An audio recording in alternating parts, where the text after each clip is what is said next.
em Gênesis 29, melhor dizendo, Gênesis 28. Nós vamos ler a partir do versículo 10. Jacó partiu de Berseba e foi para Harã. Chegando a determinado lugar, parou para pernoitar, porque o sol já se havia posto. Tomando uma das pedras dali, usou-a como travesseiro e deitou-se. E teve um sonho, no qual viu uma escada apoiada na terra. O seu topo alcançava os céus, e os anjos de Deus subiam e desciam por ela. Ao lado dele estava o Senhor, que lhe disse: Eu sou o Senhor, o Deus de seu pai Abraão, o Deus de Isaque.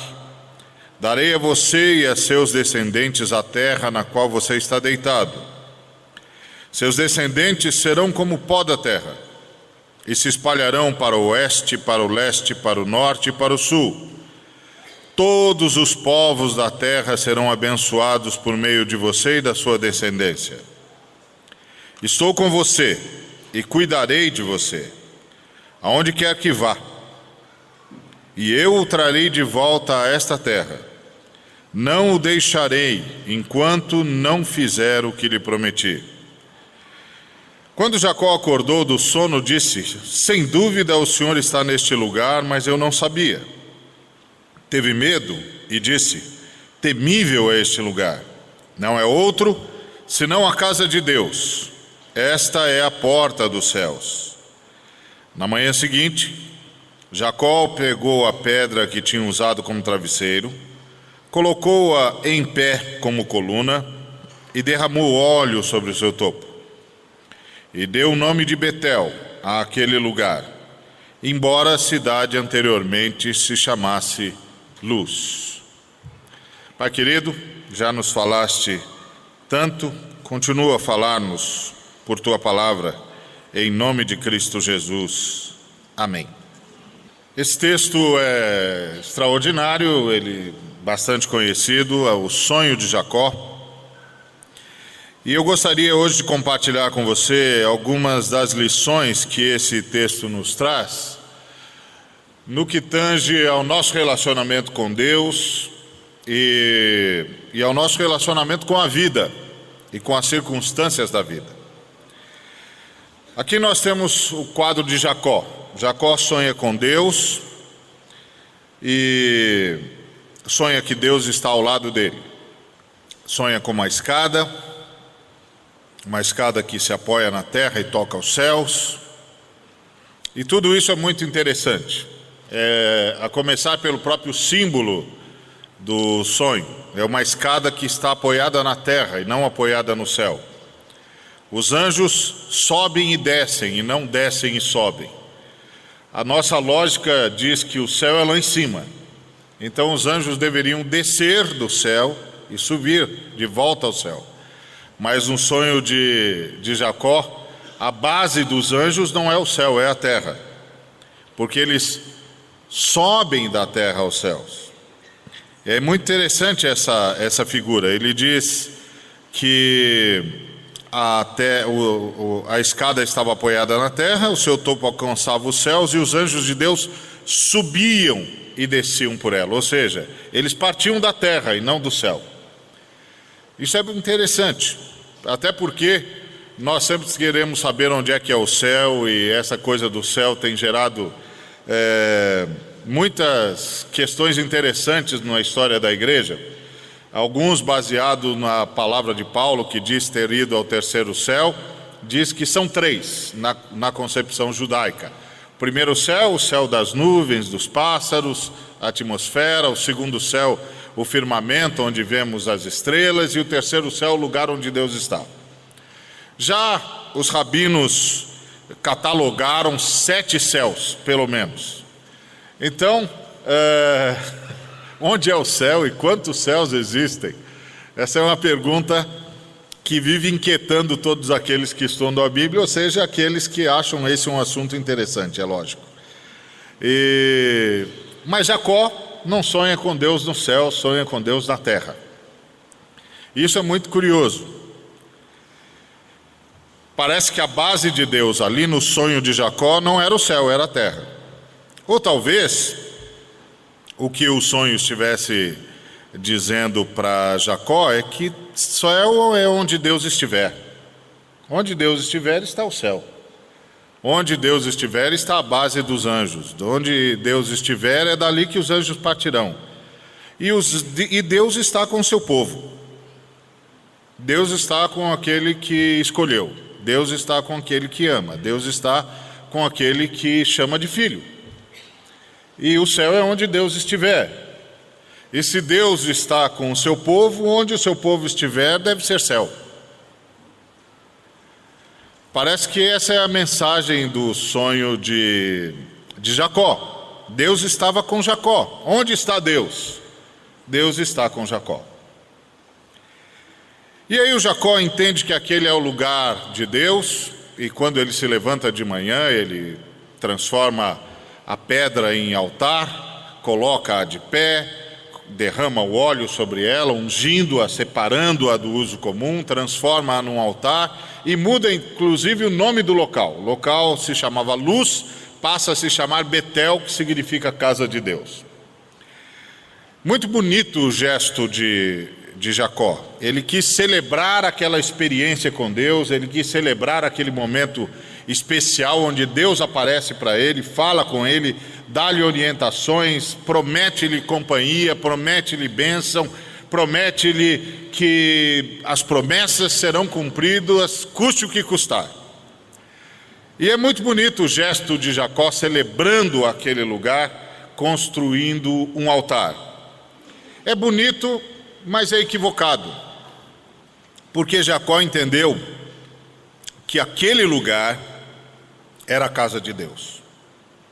Que finalmente, depois de uma longa viagem, depois de ter andado errante, depois de estar como fugitivo, porque ele estava fugindo do seu irmão, que com boa razão queria matá-lo, porque ele havia subvertido a ordem das coisas e havia se colocado na presença de seu pai como se fosse o primogênito e receber a bênção que por direito era do seu irmão mais velho, e o seu irmão mais velho estava querendo destruí-lo e ele teve de fugir. Ele está lá errante e ele entende que nesses seus caminhos errantes ele acabou por chegar onde Deus está. Aquele lugar é Betel, aquele lugar é a casa de Deus, é ali que Deus está, e ele então constrói um altar dizendo: finalmente encontrei a casa de Deus. Mas isso foi um equívoco, embora o gesto fosse extremamente bonito e traz para nós um ensino, que é: aprendamos com Jacó a celebrar os nossos encontros com Deus. Ele traz em si também um equívoco. A ideia que Jacó tinha de que o local da presença de Deus era aquele pedaço de terra. E isso é porque ele não entendeu direito o que Deus havia dito para ele. Deus disse para ele: eu estou com você. Deus não disse para ele: eu estou neste lugar. Deus disse para ele: eu estou com você. Onde você estiver, eu estarei. Eu estou com você. Não é que eu estou neste lugar e você andando errante por aí, se perdendo pelos caminhos e descaminhos da vida, tentando achar o melhor caminho para chegar na casa do seu tio, você acabou topando comigo neste lugar. Não, eu estou com você. Eu não estou neste lugar. Eu estou com você. Você poderia ter tido esse sonho em qualquer lugar, em qualquer momento. Você só teve esse sonho aqui porque eu decidi que você teria o sonho aqui. Aqui não é o meu lugar é com você. Porque foi isso que Deus disse para Jacó, ele não entendeu. Nós somos assim também como Jacó. Quando nós temos uma experiência com Deus, nós marcamos aquela data, nós marcamos aquela experiência, nós marcamos aquele momento, nós colecionamos aquele sentimento e nós achamos que se a gente tiver uma situação semelhante, um ambiente semelhante, um movimento semelhante, Deus vai aparecer de novo do mesmo jeito que apareceu quando todas essas circunstâncias se encontraram. É um engano. É um engano. Deus estava naquele lugar, mas não era daquele lugar. Porque, na verdade, Deus só estava naquele lugar porque Jacó estava naquele lugar. Da mesma forma, as experiências que você tem com Deus, você não as tem ou não as teve porque estava num determinado lugar. Você as tem, as teve e as terá porque Deus está com você. E de quando em quando, Ele vai fazer você perceber isso de modo mais nítido. De quando em quando Ele vai manifestar isso a você de modo mais dramático. De quando em quando Ele vai fazer você perceber que você não está só, que você jamais esteve só, que Ele está com você. Ele está com você. Portanto, não é que você está indo para o céu veio até você. Esse o sonho de Jacó. O céu veio até mim. E é verdade. Porque céu é onde Deus estiver. E Deus estava com Jacó. E os anjos estavam ali como ministradores daqueles que hão de herdar a salvação, como diz as Escrituras. Aquele era o lugar para os anjos estarem mesmo. Porque se os anjos são ministradores daqueles que hão de herdar a salvação, qual é o lugar para os anjos estarem? Ao lado daqueles que hão de herdar a salvação. Porque eles são os ministradores dos que hão de herdar a salvação, não é assim que está escrito? Então qual é o lugar onde eles atuam? Onde estiver alguém que vai herdar a salvação. Porque eles são ministradores daqueles que vão herdar a salvação. Portanto, era natural que eles estivessem ali mesmo, subindo ao invés de descer. Partindo da terra ao invés de partir do céu. Iam fazer no céu o quê? Se os que hão de herdar a salvação estão na terra. E eles são ministradores dos que hão de herdar a salvação. Iam fazer no céu o quê, se Deus estava ao lado de Jacó? Nós precisamos nos lembrar disso sempre. Deus está onde o seu povo estiver. E ali também estão os seus anjos. Por isso Deus está aqui. Os anjos do Senhor estão aqui, porque Deus está onde está o seu povo. E os seus anjos são ministradores daqueles que hão de herdar a sua salvação. Logo, só podem estar onde estão aqueles que hão de herdar a salvação. Portanto, Jacó fez um gesto extraordinariamente lindo, mas equivocado. Lindo quando nos ensina com esse gesto que nós temos de celebrar toda a experiência que temos com Deus. Temos de torná-la marcante na nossa história, na nossa vida, no nosso calendário. Equivocado quando nos faz pensar que há lugares especiais onde podemos nos encontrar com Deus. Mas na verdade, Deus está com o seu povo, onde quer que o seu povo estiver. Então Jacó entendeu que aquela era a casa de Deus. Ele entendeu por problemas culturais, porque no tempo dele todo Deus tinha um lugar privilegiado, quem quisesse encontrar esse Deus tinha de ir naquele lugar. E talvez ele tenha pensado também assim, porque afinal de contas ele vem de um ambiente marcado pela mentira, marcado pela trama, marcado por algum tipo de subversão. E parece que Deus não pode estar numa situação como essa mesmo. Então Deus só pode estar num lugar fora desse ambiente. E ele está vindo de um ambiente marcado pelo erro, porque a mãe mentiu, ele mentiu, aquilo lá foi um conjunto de falhas. E talvez ele tenha pensado, Deus não estava lá mesmo, mas Deus está aqui. Outro engano. Às vezes nós pensamos que Deus só está conosco quando nós estamos fazendo tudo o que é certinho. Mas Deus está conosco não pelo que nós fazemos, mas pelo que Ele decidiu que fará conosco. Deus está conosco não pelo que nós fazemos ou deixamos de fazer, mas pelo que Ele decidiu que fará conosco e através de nós. Portanto, Deus estava lá também. E é isso que Deus está falando para Jacó: eu estou com você. Eu estava com você lá quando você estava fazendo bobagem, e eu estou com você agora, estarei com você sempre.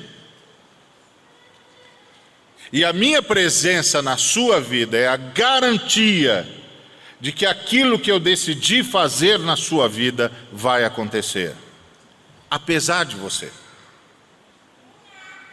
Apesar de você. É claro que isso pode fazer você levantar a seguinte pergunta: mas como Deus podia estar num lugar onde a vontade dele não estava sendo feita?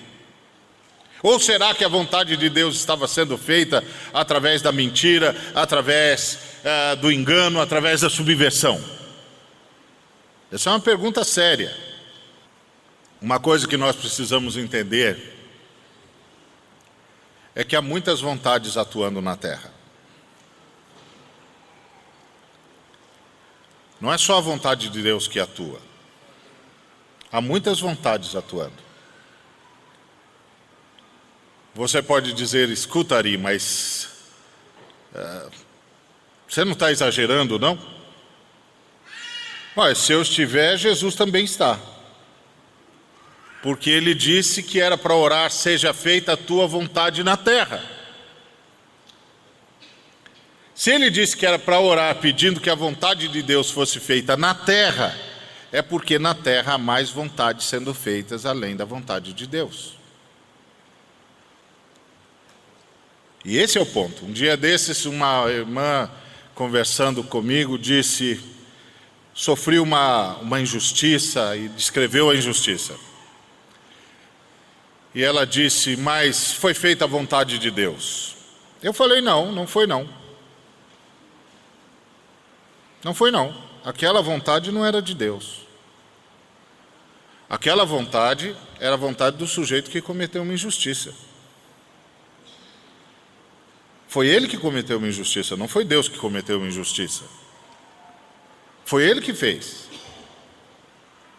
E você sofreu, e Deus sofreu com você. Aí ela disse: mas Deus não podia ter impedido que o sujeito fizesse a vontade dele? Podia, mas Ele não faz assim. Porque Deus decidiu respeitar as vontades daqueles que Ele criou. A garantia de Deus, para mim e para você, não é de que tudo vai acontecer do jeito que eu gostaria que acontecesse, e que Deus me ama de tal maneira que vai intervir na vida de todo mundo e fazer com que todo mundo faça só a sua vontade para o meu bem. A garantia de Deus para mim e para você é a seguinte: não importa o que os homens façam, não importa o que aconteça, não importa quem decida o quê, eu vou fazer com que tudo isso coopere finalmente para o seu bem. Eu vou trazer você de volta para este lugar. Foi isso que ele disse para Jacó. Ele disse para Jacó o seguinte: meu filho, estou com você e cuidarei de você, aonde quer que vá. Veja, ele não está dizendo: meu filho, eu estou com você, cuidarei de você e levarei você pelos caminhos que eu escolher. É isso que está escrito aqui? Não. Ele está dizendo: eu cuidarei de você aonde quer que você vá. Em outras palavras, não importa o que aconteça, eu estou com você e eu cuidarei de você. E digo mais, filho, eu o trarei de volta a esta terra. E digo mais, filho, não o deixarei enquanto não fizer o que lhe prometi. É isso que Deus diz. Deus não diz que vai manipular a vontade dos homens. Deus não diz que vai fazer os homens quererem o seu bem. Ele diz que não importa o que aconteça. Aonde quer que você vá, eu cuidarei de você. Não importa o que aconteça, eu trarei você de volta. Não importa o que aconteça, eu cumprirei o que lhe prometi.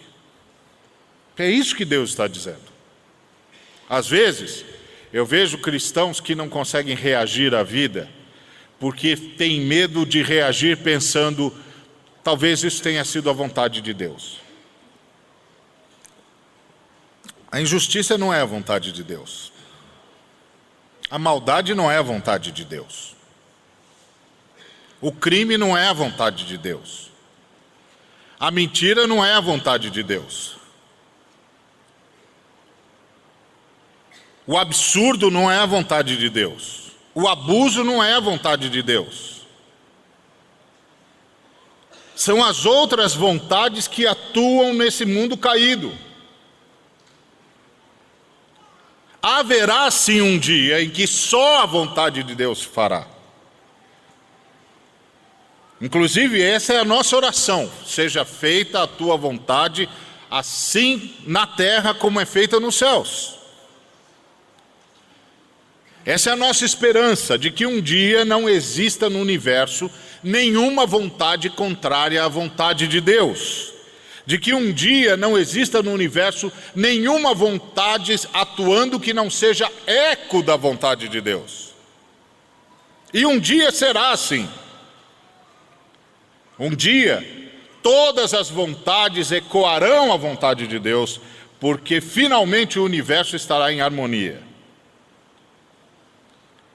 Mas por enquanto não é assim. O seu chefe não está fazendo a vontade de Deus, está fazendo a vontade dele mesmo. Quando ele está cometendo injustiça, ele está cometendo injustiça. O prefeito, quando está corrompendo ou se deixando corromper, não está fazendo a vontade de Deus. Está fazendo a vontade dele mesmo. O seu filho, quando o desobedece, não está fazendo a vontade de Deus.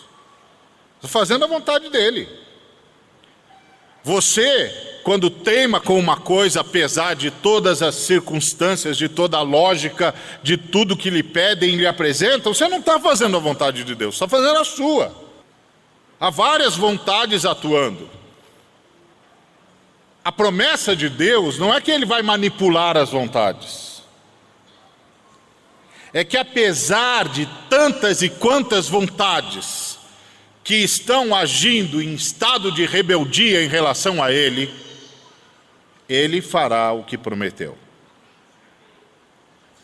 O que quer dizer que Deus tem uma capacidade extraordinária de driblar as vontades que lhe são contrárias, sem abrir mão do seu princípio.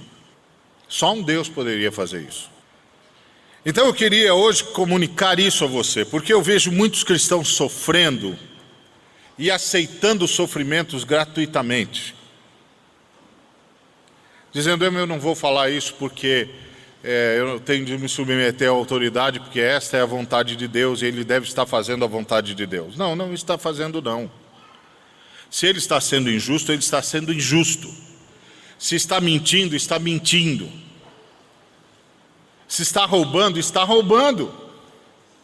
Nós temos de dar nome às coisas como elas são. Se é uma falha, é uma falha. Se é uma violência, é uma violência. Se é um assalto, é um assalto. Não é a vontade de Deus. É um assalto. É um roubo. Agora, o que Deus nos promete é que em meio a tudo isso, Ele estará conosco. E que vontade alguma, seja ela de quem for, o impedirá de cumprir o que nos prometeu. O impedirá de fazer o que disse-nos que faria. Em nós, por nós e através de nós.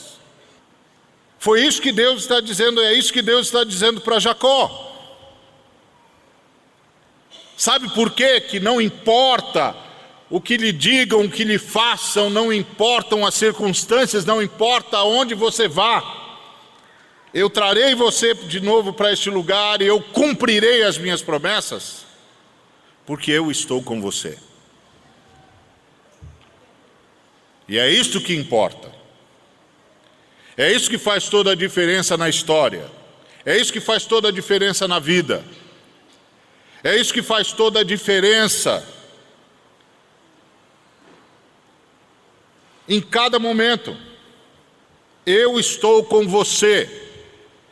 Isso significa que mesmo apesar da sua vontade distorcida, eu vou trabalhar em você.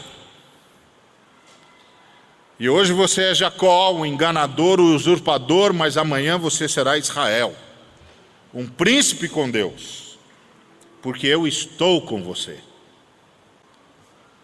Eu não estou com você por causa do que você faz. Eu estou com você por causa do que eu quero fazer em você, por você e através de você. Eu escolhi estar com você. E isto é a sua salvação.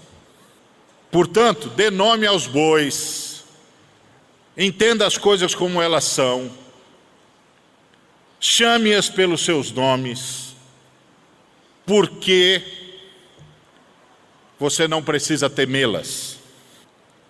E sabe por que você não precisa temê-las? Porque Deus está com você. Você não precisa temer as vontades distorcidas que cometem injustiça contra você, porque Deus está com você.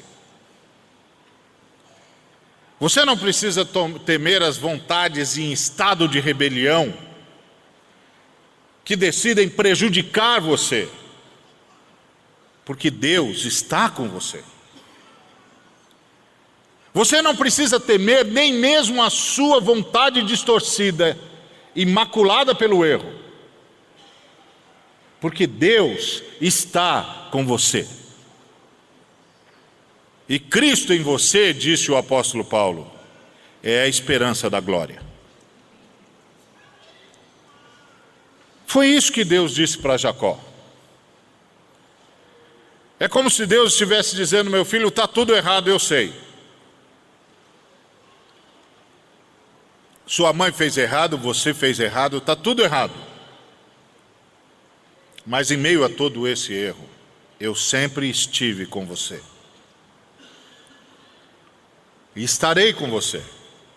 Porque eu não estou com você por causa dos seus méritos. Eu não estou com você por causa das suas qualidades. Eu não estou com você por causa do seu potencial. Eu estou com você porque quero. Porque quero. E os meus anjos hão de ministrar a você, porque eu decidi que você vai herdar a salvação. E eles são ministradores dos que hão de herdar a salvação. E você vai ser o que tem de ser, porque eu estou com você. Eu vou levá-lo a ver os seus erros, vou levá-lo a arrepender-se, vou levá-lo a mudar de rumo, porque eu estou com você. Eu cuidarei de você. Agora entenda, isso não significa que eu hei de manipular as vontades à sua volta. Não, as vontades à sua volta são essas mesmas. Se elas estão em estado de rebelião, você vai experimentar todo o resultado desse estado de rebelião. Você verá injustiças, você verá situações desagradáveis, as viverá, ouvirá mentiras, ficará numa situação em que você não consegue nem se defender, porque a mentira foi tão bem armada que você está num laço que você nem sabe como veio parar. Chame as coisas pelo nome. É isso mesmo que está acontecendo. Estão armando para você. Mas não importa. Aonde quer que você vá, eu cuidarei de você. Porque eu estou com você. E a casa de Deus não é este lugar. A casa de Deus é você. Porque é isso que Deus disse para Jacó. A casa de Deus não é este lugar que chamava Luz e agora você está chamando de Betel. Devia ter mantido o nome de Luz, porque Luz falaria de que aquele lugar foi o lugar onde você foi iluminado a respeito da minha parceria com você. Devia ter mantido o nome de Luz, porque Betel é você. Porque eu estou com você. Não é Deus estava aqui, eu não sabia, mas é Deus está comigo e eu não sabia. Você tem essa convicção? Essa é a convicção que Deus quer que você tenha. Que Deus está com você. Ainda que você nem sempre se aperceba, Deus está com você. Ainda que muitas vezes a sua vontade esteja marcada pela distorção, Deus está com você. Ainda que muitas vezes as vontades à sua volta estão marcadas pela rebeldia e estão prejudicando você, Deus está com você. Ainda que muitas vezes você mesmo não saiba direito a quem ouvir e ouça quem não deveria ouvir, Deus está com você, porque Deus estar com você é uma decisão de Deus. Entenda isso. Deus estar com você é uma decisão de Deus. E é isso que eu e você temos de guardar no coração. Deus está comigo, porque decidiu assim. E não importa aonde eu vá, Deus cuidará de mim. Há cristãos que dizem, eu não sei se eu devo trabalhar nisso ou naquilo, estudar isso ou aquilo, porque eu não sei qual é a vontade de Deus. O que é que você gosta de fazer? O que é que realiza você como ser humano? Vá fazê-lo. Ou você acha que Deus criou você para que você se frustre totalmente, deu-lhe dons e depois diz para você, vá totalmente contrário aos seus dons. Deu-lhe talentos e depois disse, não, faça tudo contrário aos seus talentos, porque eu quero ver você frustrado por amor a mim. Não. Vá seguir o talento que Deus lhe deu. Deus cuidará de você. Eu não sei que emprego que eu pego. Bom, qual deles é o melhor? Pega o melhor. Desde que ele não leve você a fazer deliberadamente algo que é contrário à vontade de Deus, como você já a conhece. Pega o que é melhor. Mas e se Deus não quiser? Se não quiser, Ele avisa você, fica tranquilo. Ou você acha que Deus quer você doido? Escrutando, onde será que Deus quer que eu vá? Onde será que Deus quer que eu vá? E você não vai a lugar nenhum nunca, porque você nunca sabe. O segredo da vida cristã não é o que nós fazemos para Deus, é o que Deus faz em nós. O segredo da vida cristã não é o que nós fazemos por Deus, é o que Deus faz por nós. O segredo da vida cristã não é que nós escolhemos a Deus, é que Deus nos escolheu. Isso é uma decisão dele. E ele vai fazer o que tem de ser feito. Isso significa, e poderá significar, que você vai ter de ser corrigido várias vezes. Se você tiver de ser corrigido várias vezes, fique tranquilo, você será. Porque Deus está com você. E essa é a sua garantia. Tem nada pior na vida do que não saber para onde está indo, e em não sabendo para onde está indo, não saber se está indo certo. Que absurdo! Será que não há ninguém que possa me corrigir? Será que não há ninguém que possa entrar no meu caminho e dizer, escuta, por aqui não? Deus está com você, não importa onde você vá, eu estarei com você e cuidarei de você. E não o deixarei, enquanto não fizer o que lhe prometi. Guarde isso no coração. Betel é você, assim como Betel somos todos nós aqui reunidos agora. O céu é onde Deus estiver, e Deus está com você. Portanto, se você souber andar na presença de Deus, você vai desfrutar o céu em qualquer lugar. Porque o céu não depende das circunstâncias à sua volta. O céu não tem nada a ver com as vontades rebeldes à sua volta. O céu tem a ver com a convicção que você tem, que não importa o que esteja acontecendo à sua volta, Deus está com você e cuidará de você. Não precisa ficar criando sofismas. Ele não sabe, mas ele está fazendo a vontade de Deus. Não está fazendo a vontade de Deus, não. Ele está fazendo a vontade dele, está pecando, está sendo injusto, mentiroso, cruel. Mas disso não muda nada a relação que Deus tem comigo e que eu tenho com Deus. Isso não afeta em nada o relacionamento entre mim e Deus, entre Deus e os seus filhos. Portanto, não importa o que ele esteja fazendo, não importa a mentira que esteja urdindo, não importa a injustiça que esteja sendo cometida ao meu lado, Deus está comigo e cuidará de mim e fará o que me prometeu. Porque esta é a sua palavra, Ele está comigo. Foi isso o que Deus disse para Jacó. Que você possa ter o mesmo sonho que Jacó. E que este sonho seja a marca da sua vida.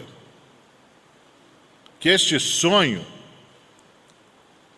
não fique marcado por uma pedra num lugar por onde você passou. Mas que este sonho faça nascer em seu coração um altar, que está sempre lá. O altar da convicção de que Deus está comigo. E eu não preciso temer, nem mesmo a mim. Porque você pode não acreditar, mas você é o seu maior inimigo. Eu não preciso temer, nem mesmo a mim, porque Deus está comigo. E cumprirá o que prometeu. E fará o que tiver de ser feito. E eu não preciso temer o que está acontecendo à minha volta, e nem preciso sofismar, chamando as coisas de um nome que não as descreve, só porque eu as temo, tentando fazer as coisas parecerem o que não são, só porque eu não sei como lidar com elas, tentando dar nomes ao que não existe, tentando fazer existir o que de fato nem passou por aqui e jamais passará, só porque tenho medo e uso o poder da palavra como um escudo para proteger-me no meu medo. Só que este uso da palavra não muda a circunstância. Chamar as coisas por um nome que elas não têm, não as transformam. Esse é o ledo engano dessa enxurrada de autoajuda, onde as pessoas ficam ensinando você a chamar as coisas de um nome que não as descreve, tentando convencê-los de que se você renomear algo, você terá necessariamente controle sobre aquilo. E isto não é verdade. Não é verdade. Não é porque você diz eu posso que você poderá. Não é porque você renomeia o medo que o medo foi embora. Isso não existe. Isto é um engodo que está tornando milionários pessoas que querem engodar seres que querem ser engodados. Não é verdade. Renomear não muda nada. É como no computador, você pode renomear o arquivo, mas é sempre o mesmo arquivo, o mesmo número de bytes, não mudou nada. É a mesma informação que está lá, não importa o nome que você lhe dê. Bobagem.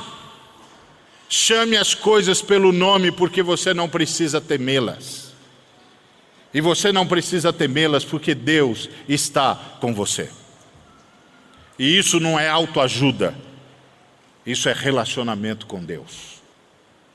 Cuidado com essa febre que fica dizendo que o simples fato de chamar o azul de vermelho muda o azul. Chamar o vermelho de amarelo muda o vermelho. Só há um ser no universo que diz haja luz e a luz se faz. Todos os outros seres podem ordenar isso quantas vezes quiserem e continuarão em trevas. Só há um ser no universo que pode trazer à existência o que não existe, cuja palavra cria, porque entre ele e a sua palavra não há diferença alguma. Cuidado com isso. Porque isso vai fazer você pensar que fé é simplesmente o resultado de uma série de repetições até que você se convença delas. E fé é uma convicção que Deus coloca no seu coração de que Ele está com você. Não é um sem número de frases que você repete ad nauseam, até se convencer disso. Fé é uma convicção que Deus faz brotar no seu coração. Eu estou com você e cuidarei de você, aconteça o que acontecer, vá você para onde for. Eu cuidarei de você. Creia nisso. Esta é a sua ajuda. Deus é a sua ajuda. Porque Ele é o seu ajudador. É Ele quem te guarda, é Ele quem te guia, é Ele o guarda de Israel, que não dorme e nem tosqueneja. Esta é a sua ajuda. Não tenha medo. Chame as coisas pelo nome, como o salmista faz. Ele chama os inimigos de inimigos, ele chama os detratores de detratores, os traidores de traidores, os obstáculos de obstáculos. E por que ele pode fazer isso? Porque ele está sustentado por um sonho. O sonho que Deus lhe deu. Uma revelação. E qual é a revelação? Eu estou com você e cuidarei de você aonde quer que você vá. E não o deixarei enquanto não fazer cumprir tudo o que lhe prometi. Que Deus nos dê essa revelação. Que Deus nos dê, a mim, a você, a consciência de que Betel somos nós, como comunidade, e cada um de nós, como filho de Deus. Que Deus o liberte do medo das coisas. Que Deus o liberte do medo de si mesmo. Que Deus o liberte do medo até mesmo das suas falhas e das suas aparentes impossibilidades.